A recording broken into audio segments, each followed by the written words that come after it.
আজকে খেলা দেখতে গিয়ে এরকম মারামারি হবে কখনো ভাবতে পারিনি। কেন মারামারি লাগলো? তো বন্ধুরা, তোমাদেরকে আবার একটা নতুন মিনি ব্লগে স্বাগতম। তো আমি এখন যাব ফুটবল খেলা দেখতে, এখন রেডি হয়নি, আমি বেরিয়ে পড়েছি। তো বেরোতে বেরোতে পথে বন্ধুর সাথে দেখা হয়ে যায়, তারপর বন্ধুর গাড়িতে চেপে আমি চলে যাই ফুটবল ময়দানে। আর এখানে এসে দেখি এখনো প্লেয়ারই আসেনি কো। তো মাঠের মধ্যে যে ট্রফি দুটো দেখতে পাচ্ছ, এটার বড়টা হচ্ছে ফার্স্ট প্রাইজ আর ছোটটা সেকেন্ড প্রাইজ।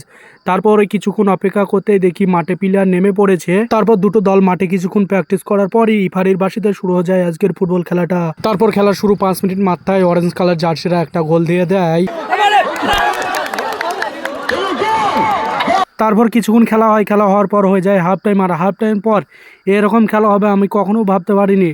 তো বন্ধুরা, হাফ টাইম হওয়ার পর এই যে সাদা টিমটা দেখতে পাচ্ছ, এরা গোলের পর গোল, প্রায় 60টা গোল দিয়েছে। তো বন্ধুরা, সব গোল কোটি তোমাদেরকে দেখাতে পারলাম না, কারণ সকল সময় ক্যামেরা অন করাটা অসম্ভব হয়ে পড়ছিল। তারপর পর 60টা গোল দিয়ে সাদা কালার জার্সিরা জিতে গেল। আর এখানেই হয়ে গেল খেলাটা শেষ। আর আমি এখন বাড়ি যাই। তোমরা চ্যানেলটা সাবস্ক্রাইব করো।